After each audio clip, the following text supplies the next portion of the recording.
Okay, well, good afternoon, ladies and gentlemen. My name is Johan Raslan. I am a council member of Climate Governance Malaysia, or CGM. Welcome to CGM's Roundtable series of 2025. A quick background on this Roundtable series.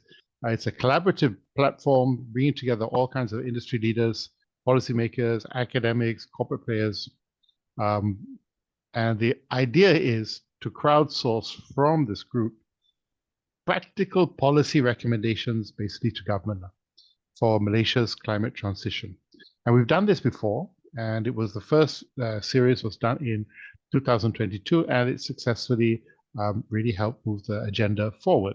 And this year we have 19 topics around 6 basic themes: built environment, power, agriculture, transition finance, biodiversity, and community engagement. I'd like to acknowledge and thank our partners and subject matter experts, everybody who's here today. I will just introduce the moderator, then moderator will introduce everybody else. Thanks also to PwC Malaysia, supporting us in capturing the outputs and translating into actions. They did an excellent job in 2022. A brilliant report came out from them. So about this roundtable, the topic is a bit of a mouthful, designing for impact, energy efficiency and renewable integration in buildings. This is within the built environment sector, of course. It's hosted and curated by GreenRE, Green Buildings Index, MalaysiaGBC, and REHDA Malaysia. We thank them all for that. And I, of course, must introduce our moderator, my very good friend.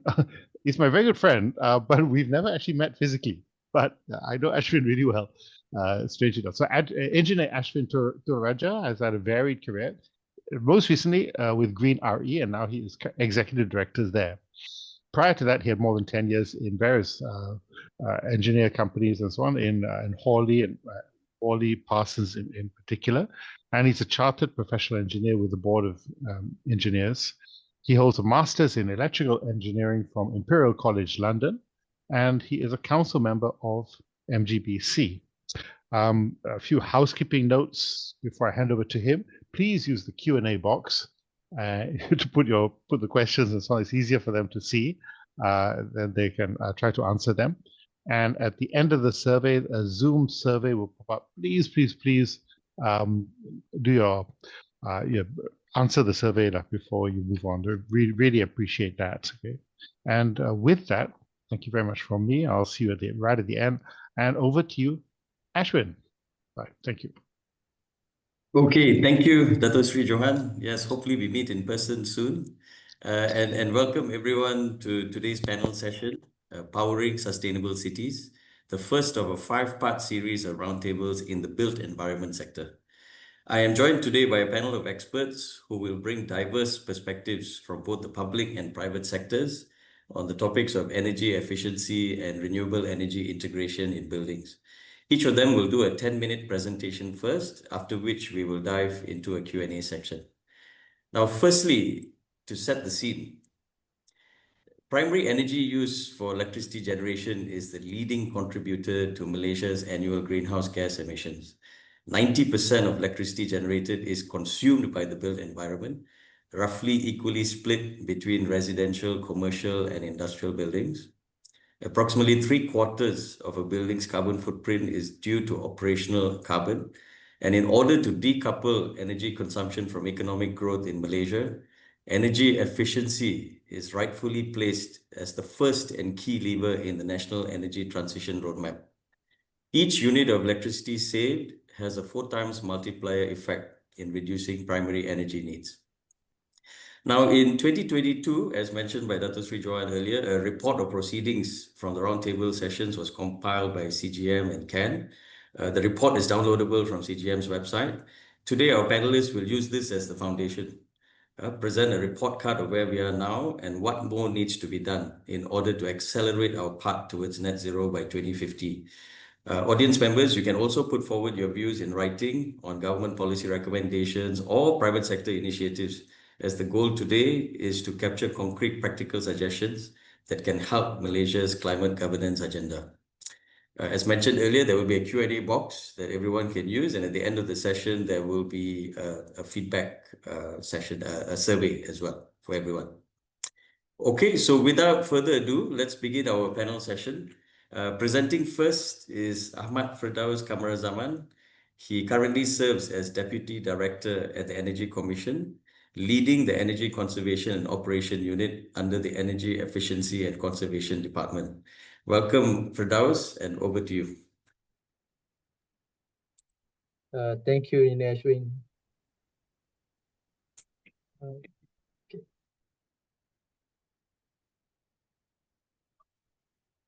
Okay, right. All right. Okay. Assalamualaikum warahmatullahi wabarakatuh, and very good afternoon to all. Today, I will share with you on the national policies, legislation and initiative on energy efficiency, or EE, in Malaysia. We look at our journey, the key milestone and the latest programs for industry and businesses. Okay, let's start with the National Energy Transition Roadmap, as mentioned by Ashwin just now, or in short, we call it NETR. NETR provides Malaysia's directions towards a cleaner and more sustainable energy future. Under NETR, there are 6 levers. The first is optimize, which focuses on EE, because the cheapest and cleanest energy is the energy we save. Once we optimize, the next lever is to shift towards the RE, followed by hydrogen, bioenergy, and green mobility. After all these measures, then we move to the final lever, which is to abate the emission through CCUS, carbon capture, utilization, and storage. These flows show how central EE is. It is the very first lever in Malaysia transition journey. Malaysia has embarked on EE for a long time. Along the way, we reached several important milestones. For example, the efficient management of electrical energy regulation, EMER 2008, the introduction of minimum energy performance standards, MEP 2013, the National Energy Efficiency Action Plan, NEAP 2016, and the most recently, the Energy Efficiency and Conservation Act, EECA, in 2024. These milestones mark how our effort has matured from voluntary program to a mandatory milestone. From all the initiatives that we have been carried out since 1996, today I will focus on these 4 key initiatives. First one, a NEAP. Second, Energy Audit Conditional Grant. Third, a Note at Petra program. And lastly, the EECA 2024. These 4 represent the most significant drivers shaping Malaysia's EE landscape today. All right. The NEAP 2016-2025 gave structure to our efforts over the past decade. It had 4 main thrusts: implementing energy measures, strengthening institution and training, developing financing mechanism, and also promoting private sector participation. All right. As of June 2025, NEAP actually had achieved 8% of energy savings compared to the business as usual, BAU, with a cumulative saving of more than 50,000 gigawatt hour over 10 years. Now we are at the end of this NEAP 1.0, and moving forward, the government will continue with a NEAP 2.0 for 2026 to 2035, and this new phase is currently being finalized and is in the process of obtaining approval from the government. So one launch, this NEAP 2.0 will build on the success of the first plan and will guide Malaysia's EE agenda for the next 10 years. Second one, the EACG, Energy Audit Conditional Grant. It is one of the most important initiatives under 12th Malaysia Plan in energy, the EACG. This program provides financial support for building owner to carry out energy audit by ESCO, Energy Service Company. For the industrial premises, the grant is up to 100,000, while for commercial, it's up to 60,000. The main objective is not only to identify the energy saving opportunity, but also to encourage follow-through investment in energy efficiency improvement.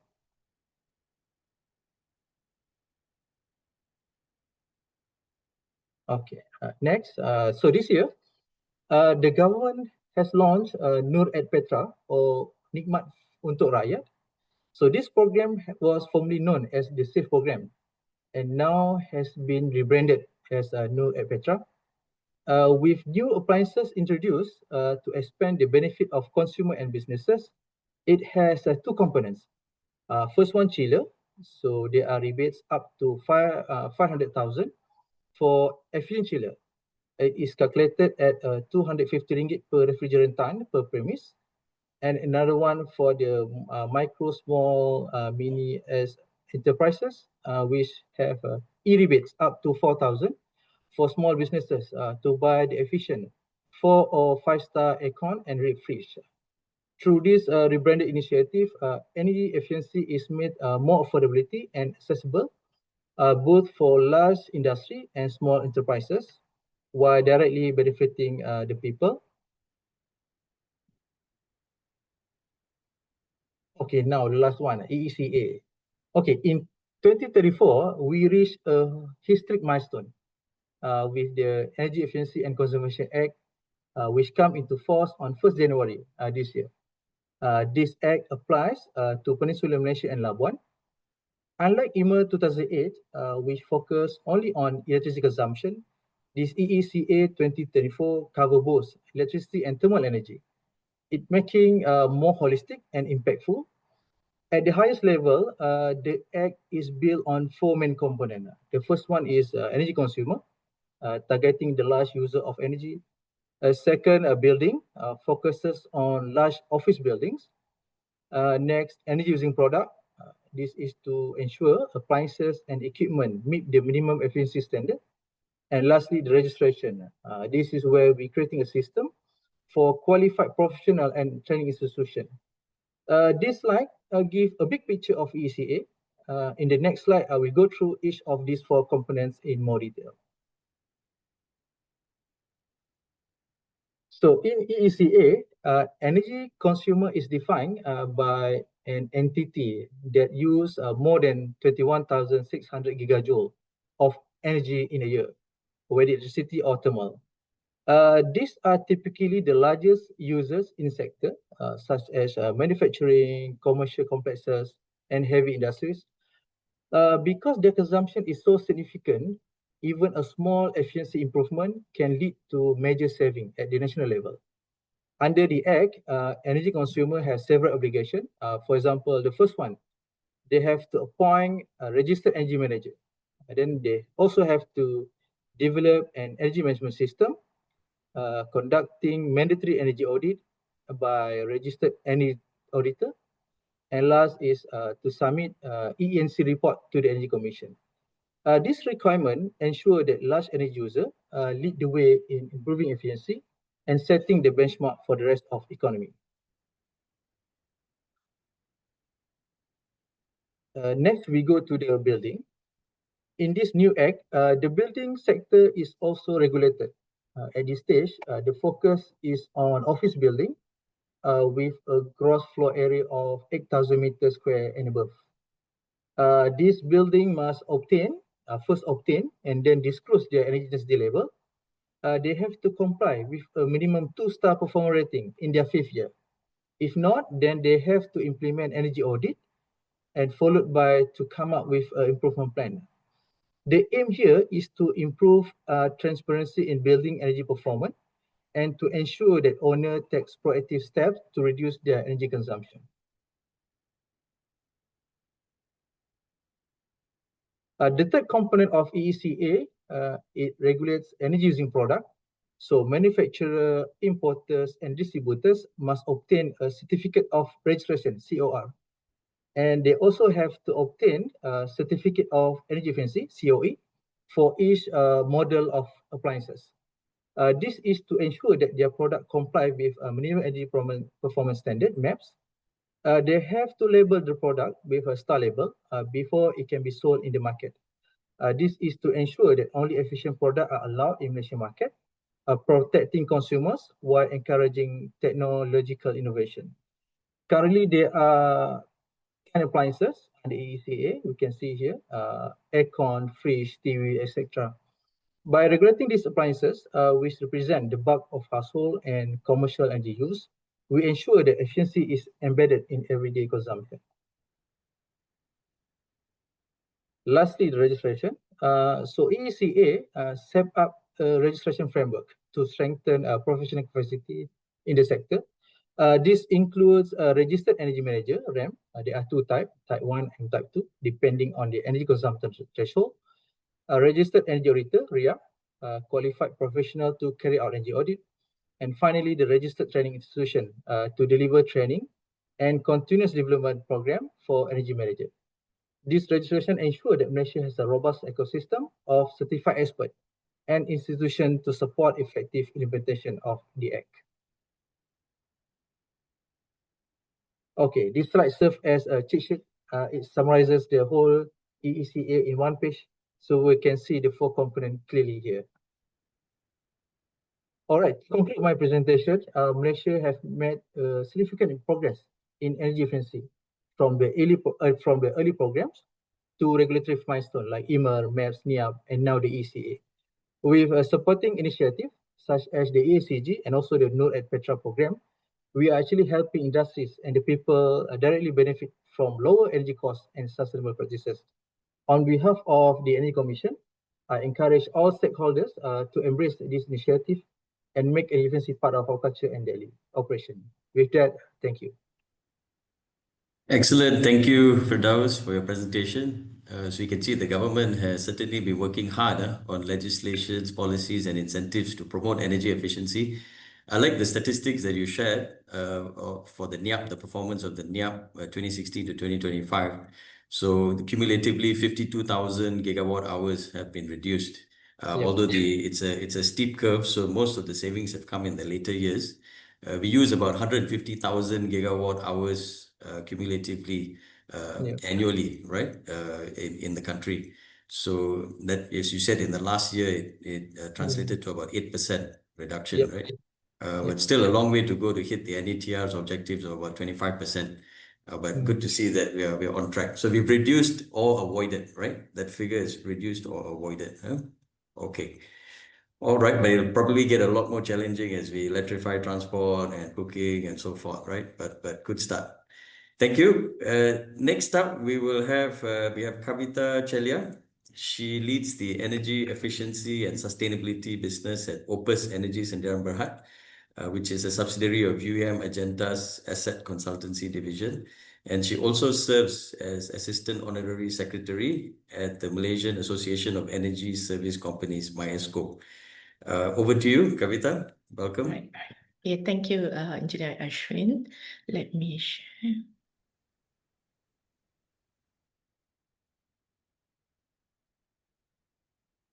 Okay, thank you for this opportunity. So, for my session today, I would like to share, some project methodology of how we do energy efficiency and renewable integration in buildings. So as part of Energy Service Company and also as part of MESCO. So I represent as one of the committee member for the Malaysian Association of Energy Service Companies, MESCO. So MESCO basically is established in year September 2000. So it's basically one of the pivotal organization in Malaysia in related to energy efficiency, established through the MIAP project, co-founded by UNDP and GEF, the Global Environment Facility, and the Malaysian government. So there are 8 components, including the ESCO development programs, ESCO participation, and energy efficiency demonstration projects. So basically, we unite companies specializing this in energy efficiency services and basically fostering a unified approach in to advance energy efficiency and renewable energy and including green building goals in Malaysia. One of our key roles is actually to promote energy efficiency, but we have extended to green building and renewable energy. So we support government initiatives. So we do participate in a lot of government initiatives in terms of regulations, best practices, and also programs, awareness programs, not only with the government, but also institutional banking facilities and also other business associations. And we also provide expertise in terms of successful implementation, because MESCO, we ensure the members actually provide a genuine product, genuine solutioning in terms of energy efficiency solution, so that it can be, the results is actually tangible and also something that can be scalable. So we also provide expertise in advancing sustainability, and we also provide some of the key programs. We are registered with ST to provide all the key training program from the Certified Energy Manager, Certified Energy Auditor, REM 1, REM 2, and other continuous development program. So on the constitutional objective, we develop and recognize ESCO businesses in collaboration with government and private sector. We promote activity of cost reduction and efficiency, because there's a lot of products in the market. So sometimes the users and the building owners are very confused on what are the right methodology, the right tools to use. So we help to promote that. We oversee the well-being of our members. We facilitate all the necessary activities toward developing a successful energy projects, also introduce viable products and services, and then how all the ESCOs can work together through ethical professional practices. So I represent, not only being a committee member, I'm also, my company is also one of the ESCO registered. So I'm going to use Opus Energy that I'm heading as part of the example. And of course, all the energy service company do things maybe a bit differently. But in general, this is a typical ESCO services that we have in the market. So as of Opus Energy Services, we are one of the ESCOs with more than 10 years experience covering all sector. So typically ESCOs like us, we promote in terms of zero capex, which is we do financing for energy projects to reduce the electricity consumption. We convert buildings into green building, and we have spent more than 200 million into this energy performance contracting projects. And we provide end-to-end sustainability from energy efficiency, green building, and renewable energy. So a lot of ESCOs out there either provide all this end-to-end, or they specialize in any of this. They might be a subject matter expert or a particular product in the sustainability solution.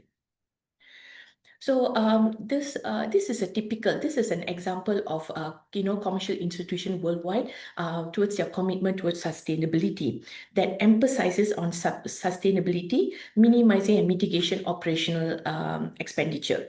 So typically, we right now the energy efficiency and renewable energy is aligned with the net zero emission by 2050 target. To develop commitment and gradual decarbonization, adaptation on new technologies. Interim emissions by 2030. So we have interim and also the final target of 2050. So this is all towards enhancing energy efficiency and energy management, and also OPEX reduction, operational cost reduction, and also developing year-on-year reduction targets through benchmarking and clear performance criteria. So for us, we provide all different types of green building, high energy efficiency building, on-site and off-site renewable energy solutioning, and also sustainability platform. Again, all this we actually work with other smaller ESCOs who we partner with, subcontractors, consultants, architects, to help us, provide solutioning, and we customize it accordingly. So those are the roles of all the ESCOs in Malaysia. So some of the key challenges is, of course, soaring electricity costs, and of course with the SST, high energy demand. So the high energy consuming sectors like hospitals, industrial facilities, hotels consume high energy, and also it's increasing with aging building, aging asset. The energy cost, operational cost also increases, and there is a net zero push. So stricter environment, ESG compliance, actually demanding all the not only ESCOs to deliver, but also companies to go into this. But one of the greatest barrier is transitioning to this is on the substantial investment that is required. So on making toward a pathway toward green retrofits, some of the common hurdles facing by building today is buildings owners today is basically managing the visitors and tenants expectation with balancing the indoor air quality, for example, but also with facing lack of control or visibility of signals. So the roadblocks that you can see is basically, they don't have enough budget to embark into these facilities, lack of visible energy consumption breakdowns, inefficient air conditioning. So air conditioning is typically one of our higher energy consuming equipment in Malaysia, but of course, like air compressor, fan, pump, and production equipment for industrial can also be significant. And the slow adoption, of course, it is increasing, but still it's not up to the par yet in terms of using smart technologies in terms of the sustainability solution implementation. And a lot of facilities who are running 24/7 operation, finding it difficulty to have, of course, leading to high energy consumption, but also to do the implementation is a bit difficult because there's no stoppage or interruption that is allowed. Right. So in Malaysia, the HVAC accounts for 50% of total energy consumption. Lighting is the second. Water heating also contributes to high energy usage. And the OPEX, the operating cost makes up to 30 to 40%, especially on these high energy consuming sectors, like I mentioned, hotels, hospitals, and industrial facilities. So in Opus, what we do is that we target the key net zero energy building initiatives. So we look at high energy consuming equipment, lighting, reduction of energy cost through renewable energy and water efficiency. So this is, targeting typical savings between 10 to 40%, even 50% is also viable. So once the facilities embark into this energy key net zero energy building initiatives, they have enough points or just need to add a bit more points to go into green building compliance, whether you're looking at GBI, GreenRE, LEEDs or other building certification. So this is a key step to move towards the green building certification and enhanced by the smart building, enhancing the value and customizable dashboard. And this is all key towards empowering a smart city. Okay. So this is, when we look at decarbonizing, when we provide our services, we have to look at efficiency as in total. So this is a typical model that we use when we, for example, using industrial as an example, we look at all the high energy consuming equipment from the battery storage, solar, air conditioning, boiler.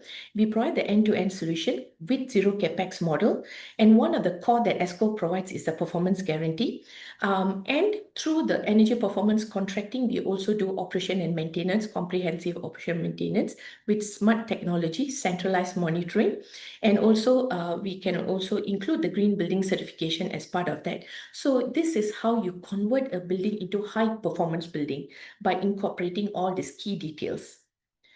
And then it can also be tailored to EV charging station that can be customized to every business solution, designing as per the space, based on the usage, time of use, based on the type of vehicles that passes through, and also addressing to all types of vehicles.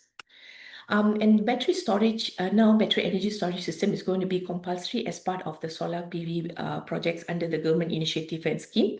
So this is a tool that stores electricity in an abundant and inexpensive way and releases when the demand and costs are high. So this helps to reduce energy costs, maximize renewable energy values, enhances the reliability, especially areas where there's issues with grid performance. And also it helps to support decarbonization by reducing reliance. So the main thing is now what we are looking is reducing the maximum demand and also as integrating with solar PV projects. Okay. So the ESCO in practice, so what ESCOs actually do is basically we do energy audits, we design. So this is where we actually combine all the services that other ESCOs provide. We implement, we commission, and we do performance guarantee. So it's scaled. So that means we come in as an integrator and we are paid by the measured result of the particular system or building. So what are the clear roles of energy service companies? Because when we talk about a sustainability project, there are few key roles of different segments. For example, owners, they approve the scope, they provide data access, and also sign the outcome-based contract. ESCOs are accountable in delivering and providing a methodology for measurement verification. And then the OEMs, technology provider, provides a warranty and the technical support. Independent verifiers provide savings certificate, and then utility system operators provides the connection, interconnections, and also the regulators provide all the permits and recognition and verified performance. So this is all combined to produce a scalable and long-term energy and sustainability projects. So the alignment reduces any disputes, especially with the verification, savings verification, and it's measurable and bankable. So a little bit on the energy performance contracting. So EPC is structured. So of course, this is a lot of information that you see, but this is a typical framework from the baseline, from proposal of energy efficiency measure, doing comprehensive audit. All this, we have to look at life cycle asset cost performance, looking at capital costs, operation and maintenance, and incentives. All this is tied to energy performance contracting with continuous performance monitoring. And the project funding could be a zero capex, maximizing on the capital, shared saving, contract tenure. So the typical contract tenure could be between anything by 4 years to 10 years. Of course, solar is much higher. So the ESCO models is basically, this is a shared saving model where we do based on shared saving. So this is repayment through the savings that you obtain. So the ESCOs implement this energy saving measure. It will be based on performance-based guaranteed savings, and we have provide ongoing support throughout the contract period with alignment with regulatory such as EECA Act. So one of the core things for ESCOs that we use is actually on the measure verification. This is to reduce any dispute. So it is a process of planning, measuring, and collecting, analyzing the data to purpose of verifying and reporting the energy savings using the international based measurement verification protocol. So we look at the baselining, we establish KPIs, it could be kilowatt hour savings or any other CO2 reduction. So the KPIs is depending on the client's appetite. And we provide the MNV. There are 4 different options, A, B, and C, and D, depending whether we are, covering the whole facility or typical, the one that we use under the ESCO, under the energy performance contracting is option B, which is based on the system with monthly dashboards. We actually use independent third party for annual review and saving to make sure the ESCOs are delivering what is being promised. So these are all the typical tailored dashboard for effective performance and monitoring and accurate reporting that we have. So this is actually can be customized, and different system and different ESCOs have different tools or technology that they use, which is really key. For one is for monitoring, baselining, and also verification. So another thing is actually it can be integrated with sustainability platform that we have in the market. So this is actually very, and a lot of companies, ESCOs out there can actually customize this accordingly and also integrate with existing things that you already have in the system, right? Thank you very much. Excellent. Thank you, Kaveta. Thank you. Certainly from the private sector, ESCOs and energy performance contracting is a great business model, which buildings should really be taking up more. It's a zero capex. There is measurable operating savings, as well as you're dramatically reducing the carbon impact. Correct. So something that we will explore a little further during the Q&A as well. Just a reminder to everyone in the audience, you can put up your questions in the Q&A box. So keep them rolling in and we'll attend to it after the presentations. We are halfway through now. Next up, we have a very popular figure in the energy efficiency circle in Malaysia. Mr. Reimann is the Managing Director of IEN Consultants and is also a technical committee member with the Malaysian Green Building Council. Over to you, Gregus. Thank you very much, Ashwin, and thanks for the invitation to speak. And sorry for my cough. coming out of a bad flu.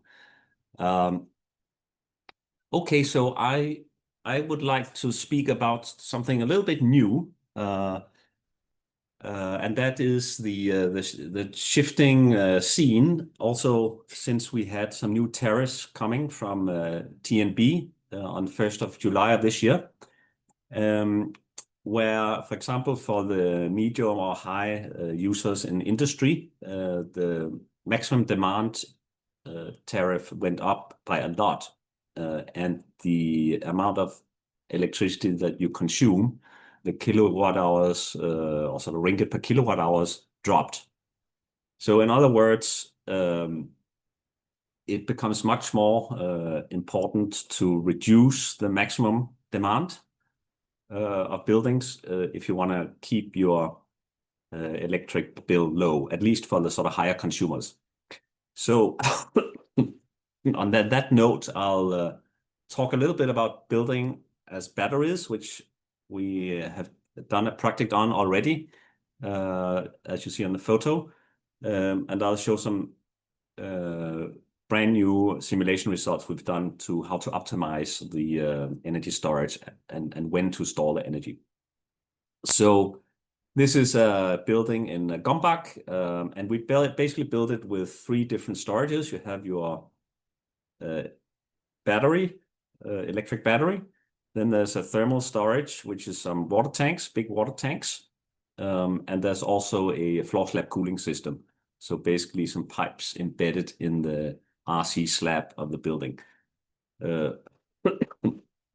So this allows you to basically store much of the solar energy in the building itself for use later. So just to illustrate how a floor slab cooling system looks like with the pipes, we also use this for a factory project up in Penang, where we basically laid 65 kilometers of these pipes in the slab, and 1/3 of the cooling is done that way. So here, for example, with the maximum demand, if you know a peak is coming up, you can sort of overcool your slab while the electricity is still cheap and you're not at peak condition yet. And then that surplus of cooling can be released during the peak period. So that's a way to use the building as, in this case, a thermal battery. This is an illustration of that system. And I also had the pleasure of speaking at the IEA symposium, and I took note that one of their speakers actually also highlighted that going forward, there'll be much more focus on demand side flexibility, and a big portion of that flexibility comes from buildings. So basically, buildings acting as batteries, where they can use the energy or store the energy when there's plenty of it available, and then release that stored energy when there's a squeeze on the grid supply. So here we just try to simulate a simple factory with a sort of quite regular consumption. And once we apply the solar panels, then the electricity we have to pull from the grid is the black curve here. And that's the critical one to follow, because that's the one that will determine the maximum demand. So here we have some peaks in the morning and in the afternoon when there's less solar radiation available. Sorry. Here we then introduce a battery, but it's not really optimized to sort of operate properly, especially not to reduce the demand. So we still have peak demand in the afternoon.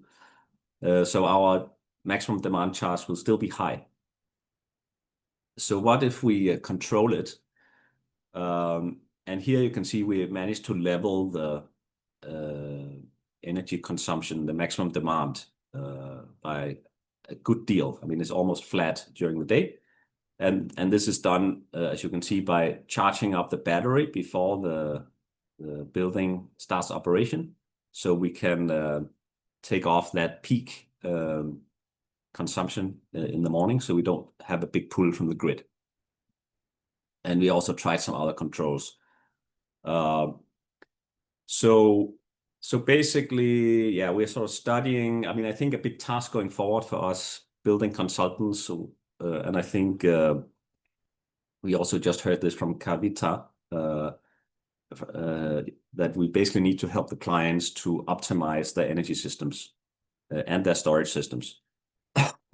So we did a return on investment study on this.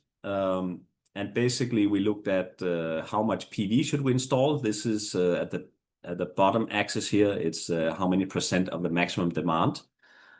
So the lowest ROI is actually happens for 80% of the demand, and where we use solar panels with a smart battery control. If we just put in the battery that would, without any control, then we're up at the purple line here. So by a smart control, we can basically drop almost a year in ROI down. So yeah, that's what I wanted to highlight. Thanks. Excellent. Thank you, Gregis, and thank you for coming despite your flu. That shows how passionate and committed you are to the cause. Well put. I think innovative technologies and pairing of technologies, as Gregis has shown, can help improve the resilience of buildings and businesses towards fluctuating energy prices. And of course, the carbon reduction goes without saying. Okay, so we've heard a lot on from the public and private sector on energy efficiency.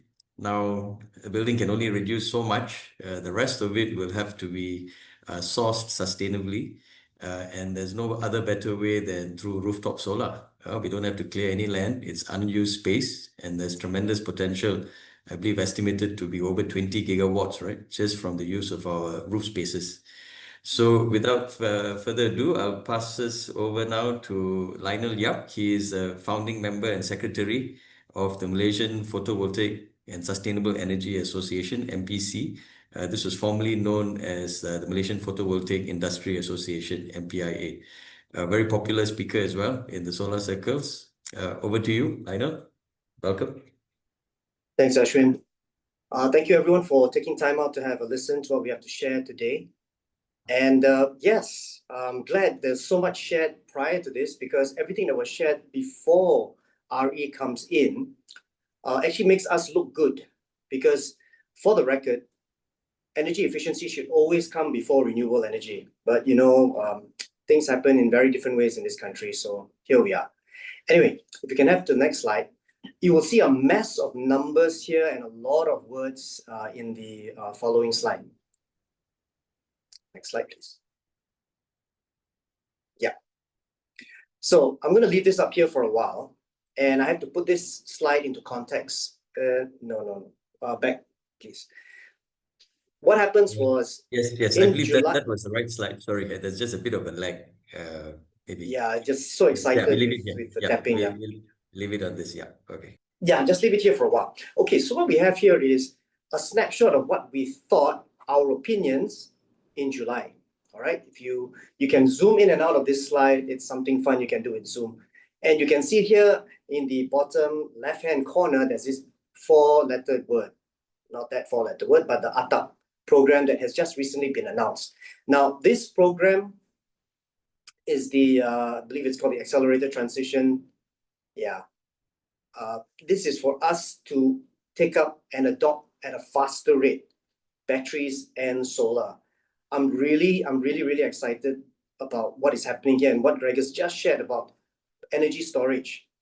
We changed the name, just to give a bit of background, we changed the name from photovoltaics to sustainable energy because we realized that our association, our members were the first ones to adopt or implement new forms of energy or take on new technology or be in a position where, not because we were so busybody, but we had no choice but to take on new methods and new technology, and not in the least of which, of course, are the battery energy storage systems. But what I want to highlight here as well is that pump hydro is also storage. You saw that thermal is also storage. On the physical side of things, you have flywheels now. There are companies now both in Europe and in China who are now proposing that physical storage, spinning reserves and things like that are in place. So all of these things are now coming in, and we are harkening back to the early days of solar, which is 2004, 2005 in this country, when it's like a gold rush. Everyone is coming with new technology. Everyone is rushing in here to try and fill up that space. But what we want to do from the association point of view is ask everyone to take a breather, have a look at what is happening out there and how everything should come together. I would like for a moment for everyone here to think a little bit bigger as well. As much as we're talking about rooftops, the programs that we run in Malaysia has to also take our entire region into consideration. What do I mean by this? If you look at what has been touted in the region, if some of you here have heard already of the APG, the ASEAN Power Grid. Now, the ASEAN Power Grid has one thing in common. There's the LTMS on one side and the BIMP on the other side. That letter M represents the country Malaysia. So when we look at what we can do on rooftops, that'd be a great idea. But I would like to plant this seed now for everyone here for a moment to consider the other possibilities of how we could not only help ourselves, but also help our surrounding neighbors and countries. Because Malaysia eventually will be the focal point of this thing for the APG. So for us, we are interested in business models. We're interested in how we can help reduce our carbon footprint. But not only that, what if we could help our neighbors reduce that as well?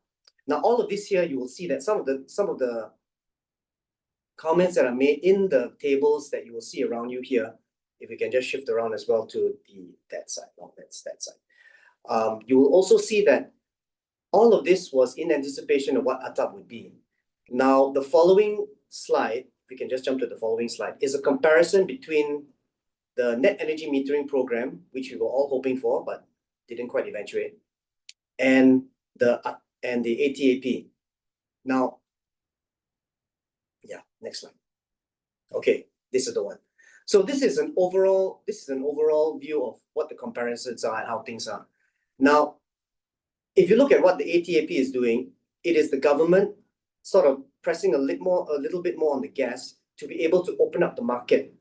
What we have studied here and seen is that we will be faced with the challenge of a physical challenge. It will not be an administrative challenge. It will be more on the physical side of things as to whether the grid can actually take on the additional power, which is where storage comes in, which is where what Gregors has already shared prior to this, where we look at the maximum demand and how we can reduce that overall in terms of storage, whether it's thermal, batteries, or whatever form of storage of energy it can be. As once we look at something like ATAP over here, what we can see is how we can all get involved. But getting involved is one thing. Having the physical connections and being able to do that connection is quite something else. So when we look at it, the best place to do this, of course, as the name suggests, when we know it was a play on the words of ATAP, rooftops are the best place to be trying to do this and to engage in this particular program. So what I'm doing here today is not so much to give you an answer or not so much to give you, oh, this is what we're going to do. What I would like to do here today for the 95 of you here who are still with us is to plant the seeds of thoughts of all the possibilities of ways we can look at energy, not just in terms of how much money we can save or how much money we can make, but also in the longer run of how we can reduce our carbon footprint. Something that has happened over the last 20 years, just to, as we look at this slide and we just do the comparison between the two, is over the years, what has happened with renewable energy, it has always been a case of, when I say always been a case, means in the last 5, maybe 7 to 8 years, a lot of people have always been talking about how we can make money, what is our ROI, how much money can we save, and a lot of it is about money. But I really appreciate what our previous speakers brought in to focus again, is that we're doing this, yes, we're doing this because we don't want to pay so much for our power, but at the same time, we're also doing this for the next generation. And we should really be looking at everything that is presented to us here today, not just of what we can get out of it, but what are we passing on to the next generation? Because what is happening here is, for the most part, if you look at the way our industry is going at the moment, some people will say that it's a race to the bottom. And if that's the case, if we race to the bottom in terms of price, in terms of how much it costs or will not cost, then in the end, yeah, you'll win for a while, but then you'll lose in the long run. So what does this all bring us back to in terms of our carbon footprint, about renewable energy certificates and things like that? Is for us to consider whatever we need to do, we have to look at a broader picture. We cannot just look at it in terms of dollars and cents. We have to look at it very seriously in terms of going back to when we first began, or this is specifically for my industry, where we first began and we were talking about, you know what, let's leave this place in a better shape than when we first arrived. Because sometimes we forget, and sometimes when we look at industry and we look at the dollars, we look at the cents, we look at the financing side of the projects and things like that, we forget that it is more than just that. We have to remember that it is something that we need to pass on to the next generation. So when we look at energy, we look at storage, everything that has been presented, even what I'm presenting now, is all the what. But may I suggest to you today, as we look at the what and the how, we should remember also the why we're doing this. And it's really not so much for ourselves anymore. I think we're all at a stage where we should be looking at it as, what am I going to pass on? What is my legacy on to the next? The rest of the numbers I can show you, if you look at the next slide, is theoretical. Because I say theoretical because until the 1st of December, I don't know. We don't have the details. So this is just something we could be looking at, maybe, right? And here you look at the numbers, okay, we got 6.78 years payback, 7.42 years for the payback. If you use ATAP with battery, without batteries and things like that. But again, numbers are just numbers. We can all do these numbers with the aid of a lot of tools that we have at our disposal. But ultimately, this is only a what. May I suggest to you today that we consider not just the what of what we're doing. We've shared a lot of what we can do, what the plans are. We've even shared a bit of how we can get this done.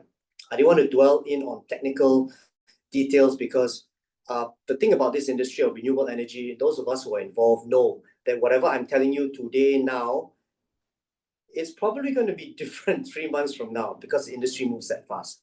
But one thing that should not change is why we're doing it.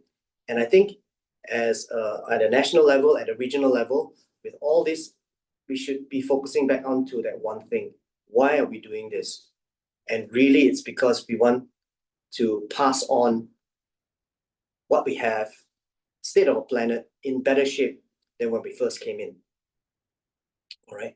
So with all the details here, ATAP, unfortunately, the only thing we can tell you is we all have to wait for the 1st of December. We've tried asking, and no, they're not going to tell us yet. So we just have to wait. In the meantime, there is a clear indication, and it's really timely that Gregors has shared about this as well. And I think Kaveta has also touched on this as well. And with the support of ST, we are going to be looking more at storage. We're going to be looking more at ways that we can use energy more effectively, better efficacy, not just, oh, I can generate more energy, so I'll switch on my aircon a lot longer. It's not that anymore. We should return to where we are looking at the basic principles of what are we going to pass on. The intention for me to share today isn't so much about these are the schemes, this is what we do, this is how we should do it. It was more a case of when I looked at this, I thought, you know what, we shouldn't lose sight of why we're doing this, why we're doing the energy conservation, why are we getting the financing, why are we doing these projects, why are we spending time here on an afternoon to listen to all this. Because as much as we want to cut our bills, that's great. We all want that, we all want to be profitable. But at the same time, let us not lose sight of why we're doing it. And it's really to pass this on to the next generation. So I'm going to stop here. And very likely, you will probably have more questions than answers once I'm done. But this is my intention. As a country, as a region, as a whole, we should be looking at ways in which we should look a little bit, lift up our heads from the keyboard, from the screen, counting money. Yeah. And look at what we should be looking at for the next generation. And with that, thank you for listening to my ramblings. Back to you, Ashwin. And we're probably fielding questions now. Yes, thank you, Lionel. Very passionate presentation there. Certainly a lot of challenges ahead in the solar industry, but strides, great strides nonetheless over the last few years. Now, before I move into the Q&A, I just want to recap the policy proposals document that CGM and Ken prepared in 2022. Now, it was prepared across three major pillars: better regulation, increased incentives, and enhanced awareness. Now, on the regulation pillar, we talked about mandating bylaw 38A across the board, across the whole country. That was one proposal. However, since then, not much has happened. Only 5 states so far have gazetted bylaw 38A, so there's a lot of room there. A very basic set of requirements there pertaining to the OTTV and roof insulation. So it has a tremendous multiplier effect just getting that right across the country. A lot more to be done there.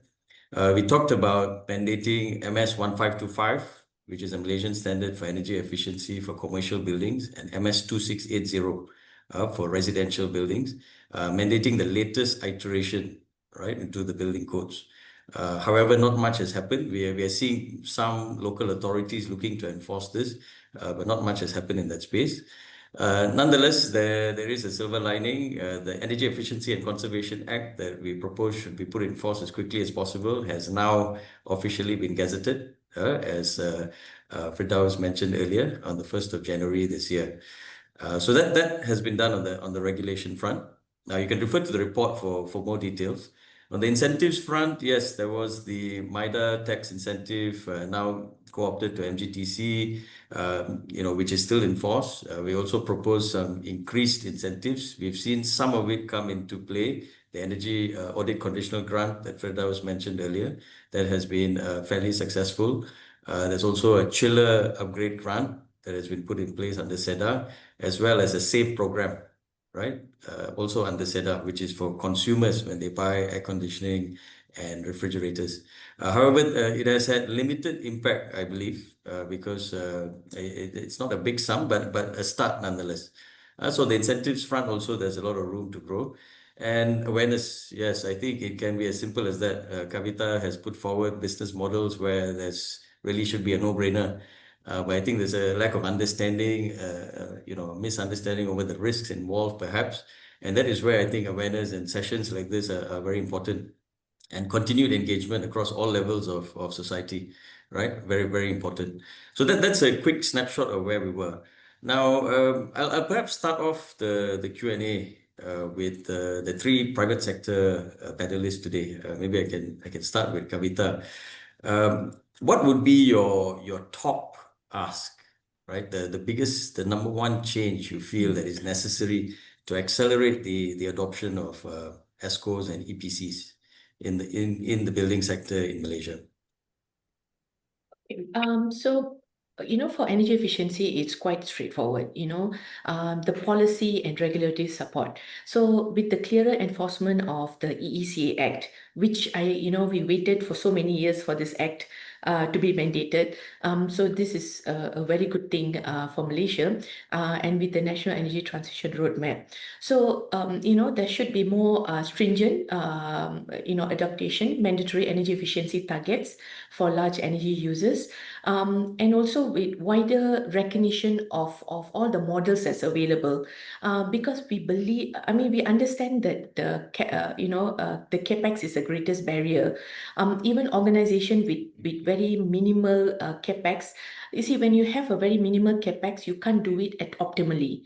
The energy efficiency can be, even renewable energy can be a bit more expensive, but in the long run, it saves tremendous amount of costs and also operational efficiency.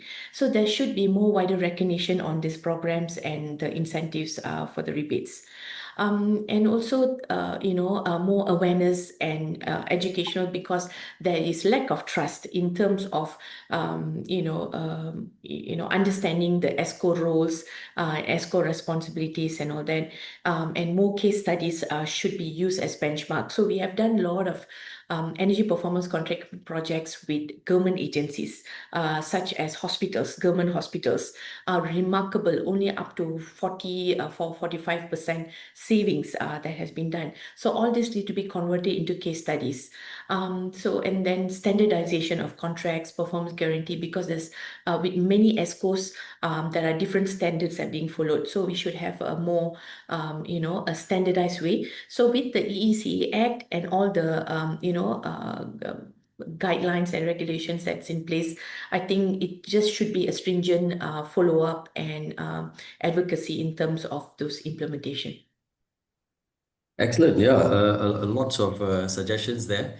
Maybe Kaveta, we could just stick with you and just build on one of the points you mentioned, standardization of contracts. Do you see counterparty risks as a big stumbling block towards the proliferation of this business model? And what do you feel the government has a role to play here in safeguarding the parties involved? Yes, okay. First, association like MESCO. So what we are doing is we are trying to standardize the energy audit reporting, like energy audit, the cost of energy audit. We are also coming up with frameworks for EPC contracts. Of course, see, when we talk about EPC contracts, it most probably differs company to company because it depends on the legal clauses, the KPI to be achieved, and then the technical specification. However, we are trying to establish a standard framework that ESCOs can use. And I think with the EECA Act, earlier it was mentioned on the energy management standard. Although it's not compulsory to go for certification like ISO 50,000 certification, those framework now it's being compulsory to be adopted by the organization that falls under regulation. So that's actually setting a standard for benchmarking right now, and that framework will actually help all the industries or ESCOs to be aligned in terms of their implementation. So there are a lot of frameworks that has come in, and all the association, and then all this is actually to accelerate in terms of the standardization. Okay, all right, excellent. Thank you, Kaveta, for those points. I'll move on now to Gregors. Gregors, maybe what would you say? You're a pioneering innovator, and there's a lot of promising technology out there for improving energy efficiency in buildings. What would you say is the most promising technology, and what sort of timeline are we looking at for such technologies to pick up its take up here in Malaysia? Yeah, good question. Actually, we discussed this a little bit in the session yesterday as well, and happy to have Firdaus on the panel today, because we actually discussed that ST will be setting some standards for split aircons. Pretty high COP of I think it was 6.1 or something like that for air conditioning. So for reference, a normal aircon only has a COP of about 3. So it's sort of a doubling of the efficiency. So that's quite exciting. I mean, I know it's technically possible to get these kind of efficient air conditioners. But maybe Firdaus, since you're on the call as well, can you confirm this is the case?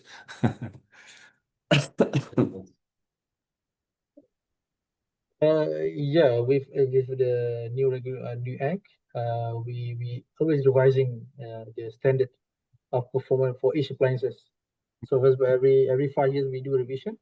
So we will have better and better COP of the appliances, for example, the aircon. I didn't know the technical detail about this, but yeah, we are improving it. Yep. Okay, excellent. So COP instead of CSPF. Back to COP for domestic split air conditioning units. I'm actually not sure. Oh, okay, okay. But Because I it's think 6.1 sounds, yeah, that's a big jump from where we are. Even in Singapore, I believe there are 5 ticks for domestic air conditioning is about 5.5, right? Just for the audience members who are not too familiar, COP is basically a measure of the efficiency of the air conditioning unit. So how much of cooling you get per unit of electricity used, right? So the higher the figure, the better, right? So as Greg has mentioned, we're at about 3 at the moment, or average of 3 for domestic units. Maybe your 5-star units are hovering at the upper mid 4.5s or so, and we want to push it up to 6.1. Okay, great. Did you want to add anything to that, Gregis? Yeah, sorry. Yeah, maybe just to add to that, because we all think that inverter split aircon is very efficient. But if you look at it thermally, it's only about it only has an efficiency of about 14%, 14. So there's actually huge potential for improvement. We just haven't seen that technology develop yet. So I think it would be great if ST and others can help to push. And I can, reference back to my home country, where we also had a SAVE program, which was very successful, where we basically said, oh, you get you get a voucher to buy the most efficient air conditioner, or rather it would be a fridge in Denmark. And this pushed the whole market. So very quickly, I think it was 40% of all sales were the most efficient product on the market. And then they raised the bar, and then they said next year we give it to the even higher category. So that actually shifted the whole appliance market. So I think we can do the same here in Malaysia, much bigger market. Excellent. And Gregis, I know that you do submit proposals, or you participate in the global cooling price competition every year. So what would you say is the best available COP technology commercially available, and what would be the sort of upper limit, or theoretical limit, let's say, of how efficient or how high the COPs can go? Well, I've actually been. We weren't shortlisted for the competition unfortunately, but we followed the 2 winners, and they were Daikin and GreenRE. And the focus of that competition was to get this commercialized as a commercialized product by very latest this year. I think it should actually have been last year. And I followed up with Daikin and GreenRE, and it seems to have sort of fizzled out a bit, very disappointingly so. So I can't really point you to any super aircon apart from what we see on the shelf today. I see. Okay. So about 6-ish, 7-ish is the best in the market at the moment, is it? Yeah. Okay. All right. Ashwin, Excellent. Yeah, sure. Lionel, yes. I have a question. There have been, because we're talking about air conditioning and efficient use of energy, there has been, I believe Gregis or Firdaus might be more familiar, where they're using the recycled heat from the compressors, for example, to heat water. It sounds great on paper, but that's it. Is that a viable thing? Does that work or do you need a particular scale for that to work? Yeah, heat recovery systems. Gregis would be best placed to answer that. Yeah, it works, but it's not all the heat you can use for the heating of hot water. So yeah, it gets a little bit complicated, but you should look into it. Yeah. But it has never really taken off so much. Yeah. I think it's just to add to that, it's a scale of operation, because I think it depends on the requirement, steam, hot water requirement, and if the recovery will be able to support. So typically, if you see in the industry, it can cater at least some percentage of the hot water or steam or power requirement, which is still sustainable, still considered clean technology. It's being widely used in the industry, and it does work, but maybe not in a very high scale. Yeah, and we do see a form of that anyway in centralized HVAC systems, right? To Correct, preheat correct. fresh air that comes in, right? So that you do not end up overcooling or cooling unnecessarily, right? For the fresh air that comes in. Yeah. Okay, great, excellent. Maybe Lionel, over to you on what would be your, I know you shared a lot about grievances and so forth. But what would you say is your top ask or the top change necessary to push greater adoption of solar rooftops? Well, for me, it's something that we've been asking for. Okay, this is where I become a mercenary. So it's all about the money. For me, we've been as an industry, we've been asking, for example, tax rebates, personal tax rebates for people who want to install solar systems on their houses or wherever. And we've been asking this for the last, since, well, I think 2005, 2006. For as long as the association's been around, we've been asking for this. So at various junctures, we almost got it, but not quite. And I think the closest form of it was with the 4,000 ringgit. Well, if you want to call it a rebate that came out recently.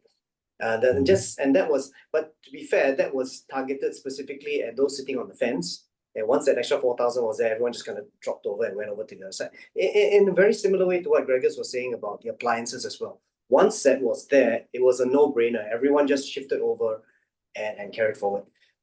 Also, but to be fair, with the current state of our budget, which is deficit, last I checked, for the country, we can't be asking the government to be forking out money like that. So perhaps the tax rebate, it's not the best, but it is probably the most the fairest way, for want of a better word, to get this done. Because then it's about the scales or the size, and TMB already has put a physical limit on how much you can actually do on the rooftop. So there's a sort of a cap on it anyway.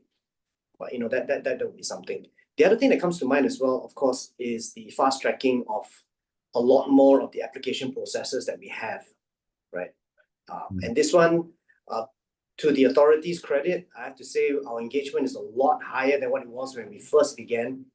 If there's one single ask we would like, is to be at the table in JPAT and have a say of what's coming in, because it is becoming our energy sector is becoming very, very different from what we began. I mean, when I began in 2004-5 looks nothing like really what it is right now. It is almost completely changed, right? Okay, excellent. Yeah, great point there. Fast tracking the application processes. So you see significant delays at the moment in terms of submission for project approvals for projects from the government? Sorry. My question? Yeah, to you, yes. Because you mentioned fast tracking. So what sort of timeline would you propose? I mean, okay. what is it now, and what would you like to see it be? All right. So why I would say more engagement is because when you actually engage with the industry, you'll find out that there are certain processes and steps. For example, if you look at the large scale or the CRES or the CGPPs and things like that, if all these programs ran in isolation, that's fine. You can take it in a sequential order. But when you have, for example, you have CRES, you have LSS5, you have LSS5 plus, and that's what I sort of hinted at when I talked about ATAP. It is a physical limitation, which is, how do I put this? The physical limitation is hampering what we can actually do, but it is the process that makes it a bit unfair at times. There have been cases when, like for example, some CGPP guys have had to go through a lot of, I need to do a PSS, I need to do it at this level. And by the time they go, okay, I've got all the document ready, somebody else has got the same bay where, months earlier, that bay was available. But months later, whoops, sorry, another big project just came in. Yeah, so you're going to have to find somewhere else. And that's not an easy thing to do. So it's this finding a way to make it fair, finding a way to get the process sped up in a way that is fair for everyone involved. That means for all programs, because all these programs run plus minus simultaneously, right? So this is where, so this is where the engagement with the industry, because then we will bring not grievances, but we will bring, hey guys, this is what happens when our people interact with your people. This is where we see the hiccups happening. But we also see this is where we can find solutions to make sure, everyone is catered for fairly. Right. Yeah. Okay, noted. Well put. Sorry, Gregis has raised his hand. Would you like to say something, Gregis? It was just to comment on whether the government can afford the giving out money for vouchers and so on. I believe for the SAFE program, an evaluation was done, and they found that every time the government gives out 1 ringgit for vouchers to buy efficient equipment, the consumer saves 9 ringgit. So it's actually, so I would say you can't afford not to do it, right? It's actually a really good investment. Excellent. Actually, I think that echoes a comment in the chat group as well. Okay. No questions yet, unfortunately, but there is one statement here. Yeah, that tax breaks. Sort of tax breaks, we should be looking at government rebates, right? Yeah. So that and cash savings, right? Directly to the consumer. So yeah, fully agree. The 1:9 ratio. Yeah, that's great to hear. Just to add to that comment as well. We've been given guidance by the minister already as far as this has been concerned. He actually reminded us, ladies, gentlemen, we're running on deficit. If you come to me looking for grants, you come to me looking for this, not gonna happen. But if you come to me with an idea, and he cited large-scale solar, for example, where it is fully commercialized, willing buyer, willing seller, the banks are in, the legal departments are in, legal is there, insurance is there, and it is purely commercial, and if there's a way to accelerate the process, okay. The ministry more or less, without using the words to commit, they are saying that if you have a program like this, or you have a plan and a way to get this done quicker, we want to hear about it. So that's actually very encouraging for me, because he's saying, guys, okay, let's be realistic about what we don't have. But what we do have is the possibility of speeding things up. If you guys have a solution, we want to hear it. So walking away from that, we were quite encouraged by that engagement.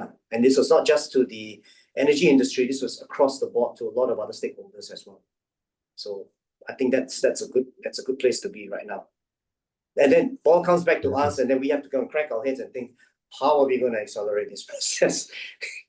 And not incur costs, because energy is a funny thing, because we end up in the end having to think about, sure, we want to make money, but then it's going to if it costs the country money, then that's not such a good thing.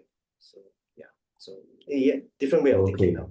Yep, a good point there. I think a clear roadmap as well, right? Not just asking for things that are not backed up by sufficient data. So I think that's something we need to consider when we're doing our policy proposals. I stand corrected. There are actually 9 questions in the chat group, and we're running short of time. So sorry to cut off there, I know. But let me just have, because I'm first time moderating the session, so I wasn't aware that there was a separate Q&A box. Let me just go through it quickly, and I'll leave it open to any of you really to answer it. There's one very long one. I won't start with that first. There's a short one. A short one to Firdaus first, and it's a question that I was going to ask as well. For EECA, what is the rationale of only selecting offices greater than 8,000 square meters? Why not include other building types and various sizes? I think 2 parts there. One part of it, I guess you could start with that first, and then the rationale for 8,000 square meters. Yeah, thanks. Okay, thank you for the question. Yes, for now, we are only selecting the office building for now. So after this, actually this is for to get the good ball rolling. So after this, we're gonna have a data center, shopping mall, hotel, different type of hospital, and a lot of more type of building. So don't worry, not only office, we're gonna cover other type of building later on. But we need to start somewhere. And office building is, I think, it's straightforward. We can do it quickly. And about the more than 8,000 meters square, so we assume this is a big building. So we can have more saving for the big building. Yep. So don't worry, the other building will come. Okay, excellent. Lots of questions here on solar panels, but I will save that for later. There's one here, a little technical in nature.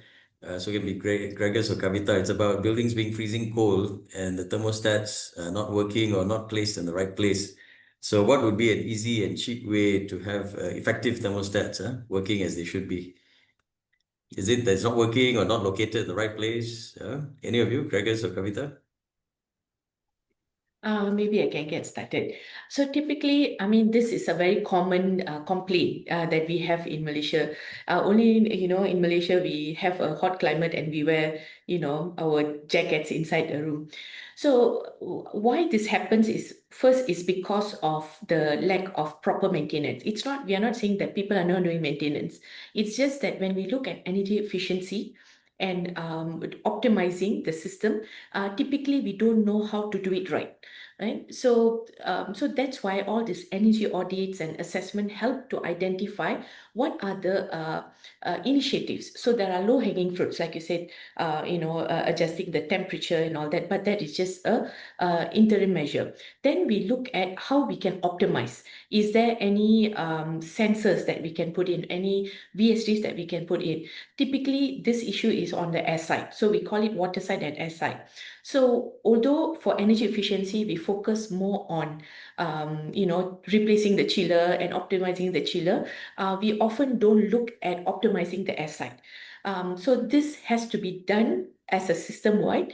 So there are a lot of initiatives. Like I said, we can look for initiatives that's, medium investment and high investment, which can be adjusted. So as simple as optimizing, putting in a master controller, and even putting in a digital power meter to an, or temperature sensor or humidity sensor can give you right information on where to control, how to control, and then go for a bigger chunk.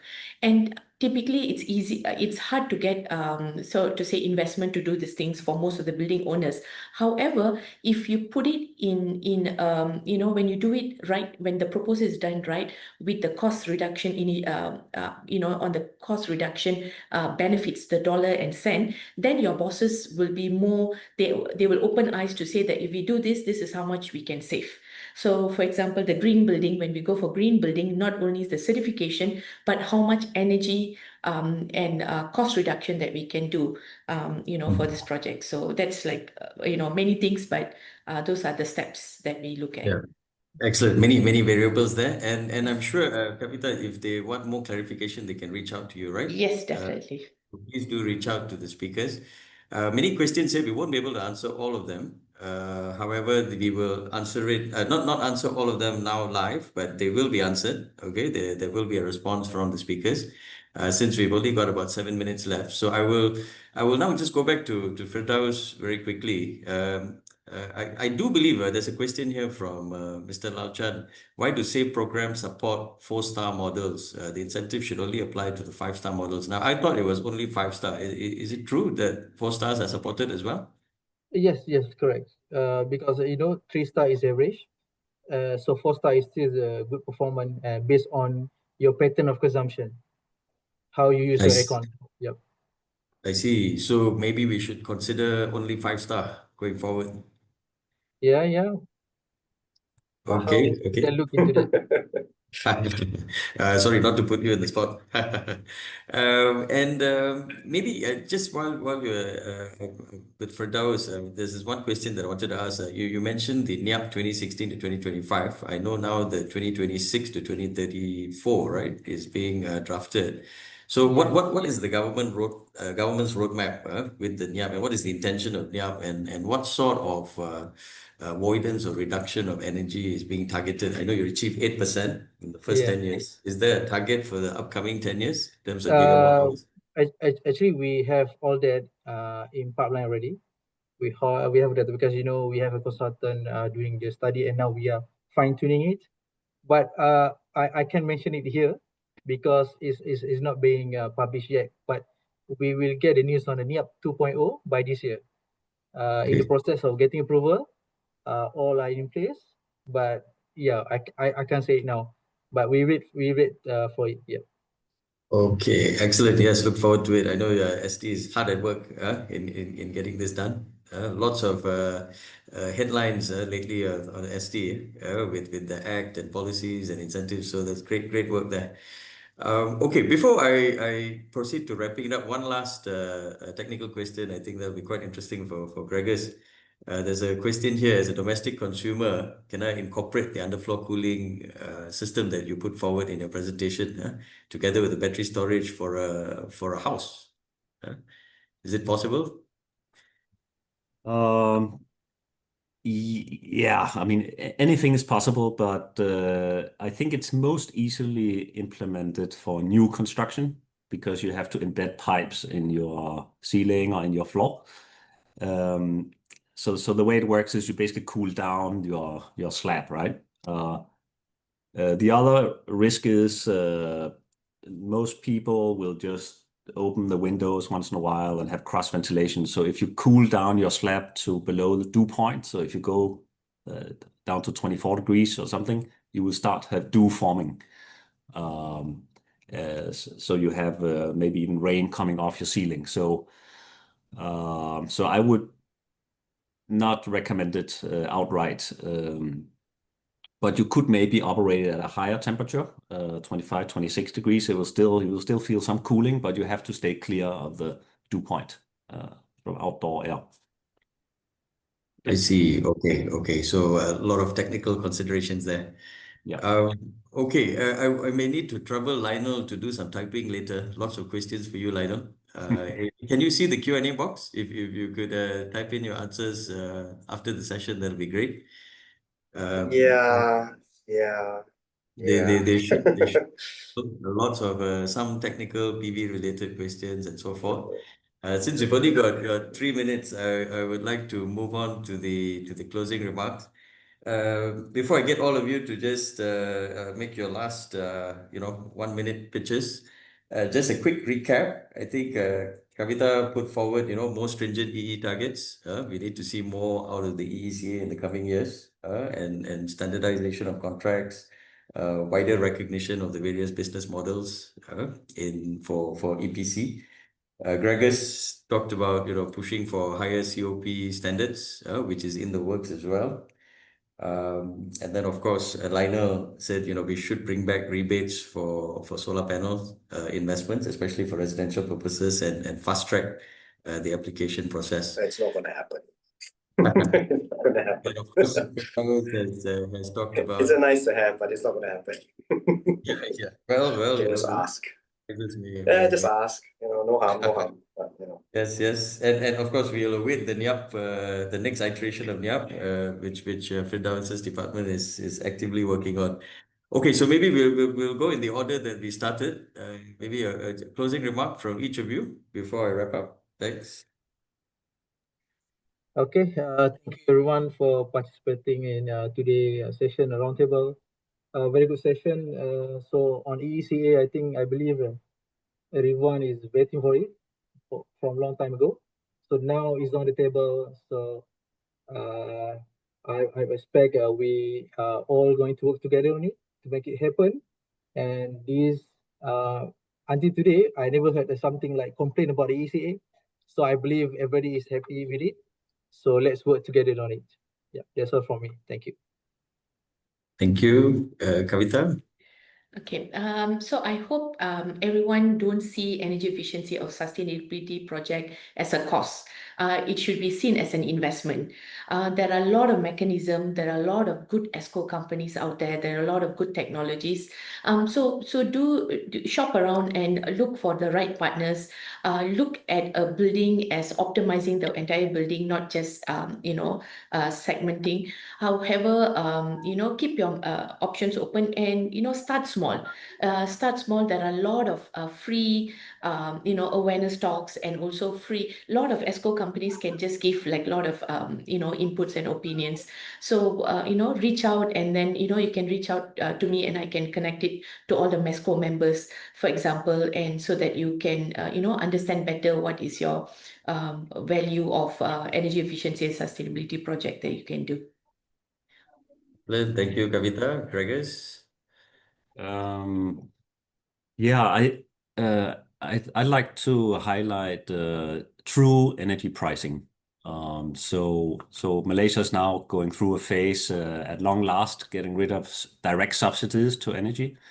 But we are still not paying for all the externalities. So the cost that actually comes from emitting carbon emissions to the atmosphere. And that's actually a much bigger cost than these subsidies we've been giving. So by rights, should add a pretty substantial carbon tax to fossil fuel. And if we do that, then I think a lot of these energy efficiency, renewable energy programs will just happen completely by themselves. Yeah, okay, excellent. Yeah, thanks, Gregors. Over to you, Lionel. Yeah, what he said.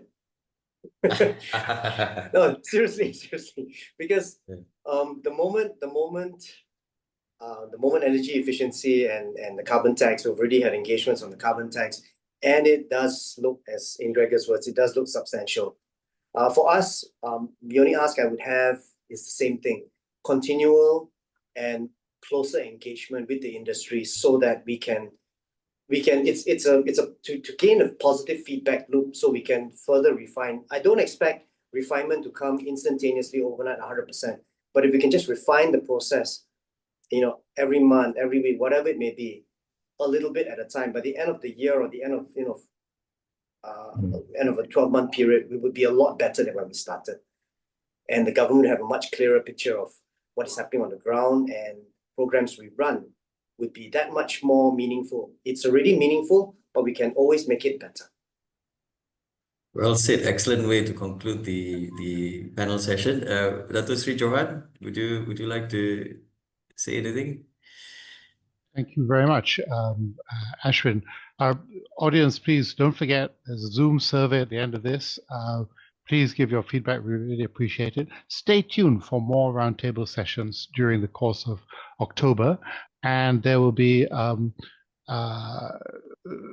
already been, this is the third one today, in fact. You'll see it on the CGM website, newsletter, our LinkedIn, WhatsApp groups, and so on. Thank you to each of the panel. Ahmad, Firdaus from Energy Commission, very sporting of you to turn up and, fielding all these questions, Kaveta, Chelliah from UAM Agenta. As you can see, I've off my aircon, and therefore I'm really, really hot. I've taken off my jacket, all because of what you said. Gregors Reimann from IEN Consultants. This is the first I've seen you. So I always thought you're Malaysian. I always thought you're Gregors Rahman, and now I find out you're from Scandinavia. You learn something every day. Lionel Yap from SEA. I'll come back to you. MPC, I'll come back to you. Ashwin Thurairajah from GreenRE. Well moderated as always. Thank you so much. And of course, to you, the audience. Listen, somebody told me in my old firm of PwC to always end with a quote. I normally use Shakespeare, or Nehru or Gandhi or somebody, but I thought I'd end with Lionel, actually. The quote I'm going to quote Lionel. And to this, I can't think of anything better to quote than to say, listen, let's leave this world a better place than the one that we found. Okay? You've really touched my heart with that, Lionel. With that, Assalamualaikum warahmatullahi wabarakatuh, and thank you all, and goodbye. Thank you very much. Bye. Thank you. Thank you, everyone. Thank you so much. Bye. Thank you.